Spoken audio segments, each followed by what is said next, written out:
Everyone admired him. They said he adored me. They said I was lucky. He held my hand in public, spoke about me with pride, defended me loudly. But love isn't proven in front of people. It's exposed when no one is watching.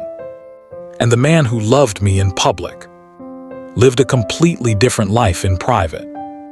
He loved me openly, confidently, like someone who wanted the world to see what he had. When we walked into rooms together, his presence was steady, protective. He'd introduce me before I could introduce myself, always with kind words. He spoke as if he admired me deeply, as if I was essential to his happiness. People noticed. They commented. They envied us. I noticed too. I believed it meant something. In public, he listened. He laughed at my jokes. He remembered small details about my life and repeated them later like proof of attention. If someone interrupted me, he'd gently redirect the conversation back to me. If I disagreed with him, he smiled and said he appreciated my perspective. That version of him made me feel safe. But safety has a sound, and silence has weight. Behind closed doors, the atmosphere shifted in ways I couldn't immediately explain. It wasn't cruelty. It wasn't shouting. It was absence, a quiet withdrawal that left questions hanging unanswered. When we were alone, his attention scattered. His eyes lingered on his phone. Conversations ended quickly. Questions felt unwelcome, even when they were harmless. If I asked how his day went, the answers were brief, stripped of detail, like summaries he'd already rehearsed. If I tried to talk about mine, he listened just long enough to appear polite, then drifted elsewhere. I told myself it was stress, work pressure, life fatigue. That's what loving partners do. They rationalize. Small moments began to feel off. When I expressed hurt, he didn't deny it outright.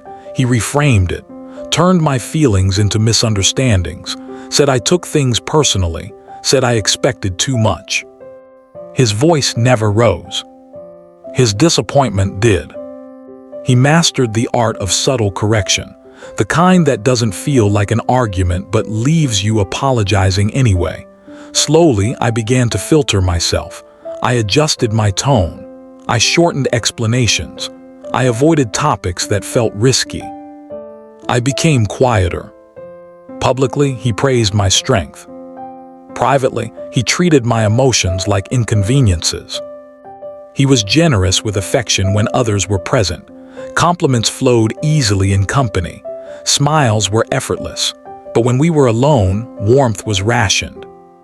Affection became conditional. Silence became discipline. There were evenings when he returned home already distant, his body present, his attention elsewhere. If I asked what was wrong, he said nothing was. If I pressed gently, he accused me of creating tension. So I stopped asking. The house felt full yet empty. Conversations felt rehearsed. Connection felt fragile. He guarded parts of his life with unnecessary precision. His phone never left his hand. Notifications vanished instantly. Passwords changed without reason. If I entered a room unexpectedly, conversations ended mid-sentence. When I noticed, he smiled calmly and said I was imagining patterns that weren't there. That my past experiences made me suspicious. That trust meant not needing proof. I wanted to trust him. So I doubted myself instead. Publicly, he was admired. Friends praised his character. Family spoke highly of his values. People told me how fortunate I was to be loved so openly. I smiled along. I nodded. I absorbed their certainty. Meanwhile, I felt increasingly alone in a relationship everyone else celebrated. There were moments I questioned whether I was ungrateful, whether I expected too much, whether love was simply quieter than I imagined. But loneliness has a way of clarifying things. I noticed how carefully he curated his image, how invested he was in being perceived as kind, supportive, principled. He remembered birthdays, attended events, offered help publicly. Yet when I needed emotional presence, real presence, it was absent. He didn't ask how I was coping. He didn't notice my withdrawal. He didn't care unless it affected his comfort. The cracks widened when inconsistency became routine. Promises made casually, broken silently. Plans changed without explanation. Emotional distance disguised as independence. I discovered fragments of another life unintentionally. A charge on a statement that didn't match his schedule. A familiar name mentioned once, then erased. Emotional reactions that didn't align with the moment. Each time I raised concern, the response was defensive calm, not reassurance, irritation. He said I questioned too much, that I analyzed everything, that love shouldn't feel like an investigation. I internalized the blame. I started apologizing before speaking, explaining myself unnecessarily, second-guessing my memory. Gaslighting doesn't begin with lies. It begins with doubt. Behind closed doors, I became smaller, not because he demanded it, but because it was safer. Safer to agree, safer to stay quiet, safer to avoid conflict. Public love masked private neglect. The moment of clarity didn't arrive with evidence. It arrived with exhaustion. I was tired of defending my reality, tired of feeling lonely while being admired as part of a perfect relationship. One night I realized I no longer recognized myself. My confidence had thinned. My voice hesitated. My needs felt negotiable.